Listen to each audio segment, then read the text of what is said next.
Alhamdulillah. Alhamdulillahilladzi hadana lihada wa ma kunna linahtadiya laula an hadana Allah. Ashhadu an la ilaha illallah wa ashhadu anna Muhammadar Rasulullah. Allahumma salli wa sallim wa barik ala sayyidina Muhammad wa ala ali sayyidina Muhammad.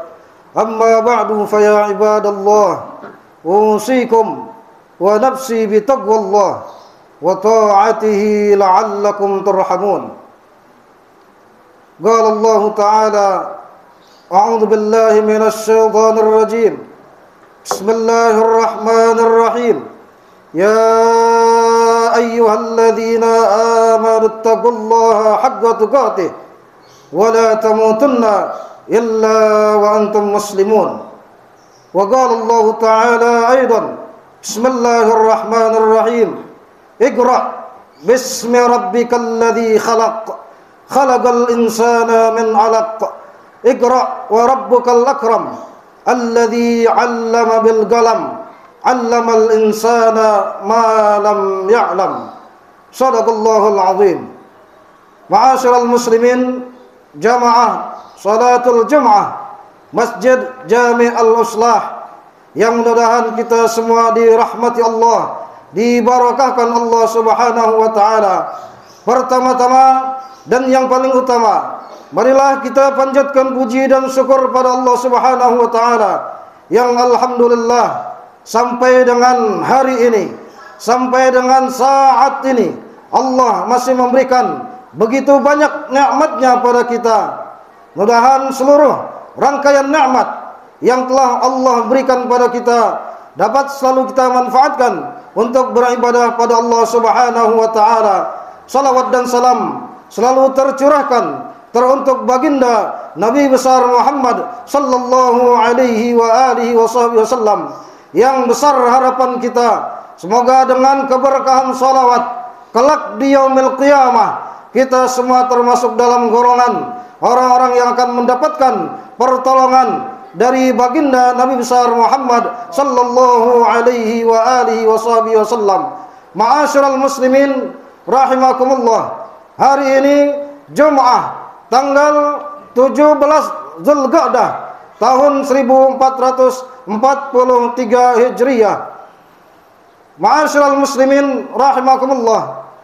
Sebelum wafatnya baginda Nabi sallallahu alaihi wasallam, An-Nabi sallallahu alaihi wasallam berwasiat, berpesan kepada para sahabatnya dan juga kepada umatnya. Dalam pesannya, dalam wasiatnya, Nabi sallallahu alaihi wasallam mengatakan, laqad taraktu fikum amrayni lan tadillu ma in tamassaktum bihima, kitaballah wa sunnata rasulih. Dalam wasiatnya, baginda Nabi sallallahu alaihi wasallam berwasiat, berpesan pada para sahabatnya dan juga untuk umatnya, sungguhnya aku telah tinggalkan kepada kalian dua perkara yang apabila kalian berpegang teguh kepada keduanya, kalian tidak akan sesat, yaitu kitab Allah, Al-Quran, wa sunnata rasulih, dan sunnah baginda Nabi sallallahu alaihi wasallam. Pada kesempatan yang berbahagia ini, di waktu yang singkat ini, akan kami sampaikan beberapa keistimewaan dari apa yang diwasiatkan oleh baginda Nabi sallallahu alaihi wasallam, yaitu berupa Al-Quran, keistimewaan daripada Al-Quran, keuntungan bagi orang-orang yang mengamalkan Al-Quran, yang membaca Al-Quran, yang mengamalkan Al-Quran, serta keburukan yang akan diterima, yang akan Allah berikan kepada orang-orang yang melalaikan Al-Quran. Di antara keistimewaan yang Allah berikan untuk orang-orang yang selalu berpegang teguh pada Al-Quran, di antaranya dalam hadisnya baginda Nabi sallallahu alaihi wasallam bersabda, Al-Quran syafi'un musyaffa'un wa mahilun musaddiqun man ja'alahu amamahu qadahu ilal jannah wa man ja'alahu khalfahu sagahu ila an-nar, atau kama qala Nabi sallallahu alaihi wa alihi wasallam. Al-Qur'an syafi' musaffi'. Al-Qur'an adalah syafaat dan akan memberikan syafaat. Memberikan syafaat kepada orang-orang yang sewaktu di alam dunia mereka mengamalkan Al-Qur'an, mereka membaca Al-Qur'an, mereka mengenal huruf-huruf Quran, kemudian mereka mengamalkan dalam keseharian mereka. Wa mahilun musaddiqun. Al-Qur'an adalah pembawa kebenaran. Man ja'alahu amamahu. Siapa orang yang menjadikan Al-Qur'an sebagai imamnya, yaitu dia mengamalkan Al-Qur'an, dia membaca Al-Qur'an, kemudian dia mengajarkan Al-Qur'an, qadahu ilal jannah, maka nanti di yaumil qiyamah Al-Qur'an akan menuntunnya ke dalam surganya Allah Subhanahu wa taala.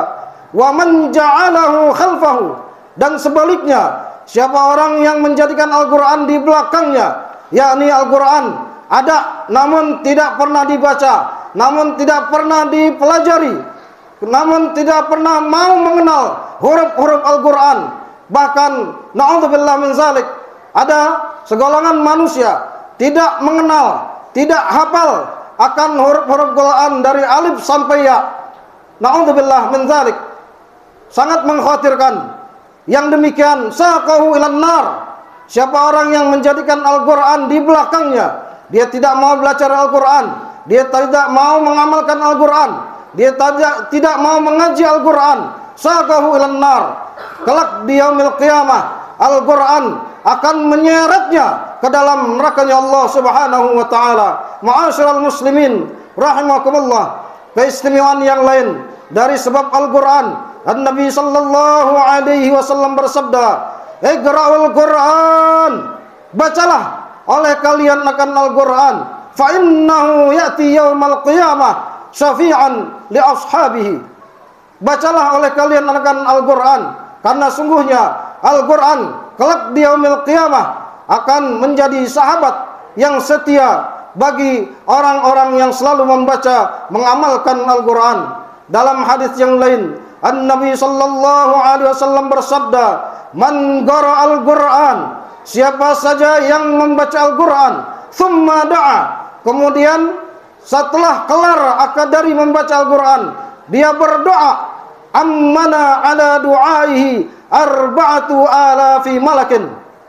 Setelah dia membaca Al-Qur'an, kemudian dia berdoa kepada Allah setelah membaca Al-Qur'an, ammana ala du'aihi, doanya akan diaminkan oleh sebanyak 4.000 malaikatnya Allah Subhanahu wa taala. Ma'asyiral muslimin rahimakumullah. Keistimewaan yang lain dari sebab Al-Qur'an, dari sahabat Umar ibn al-Khattab radhiyallahu anhu, anna Nabiy sallallahu alaihi wasallam bersabda, "Innallaha yarfa'u bihadzal Qur'ani aqwaman wa yad'u bihi akharina."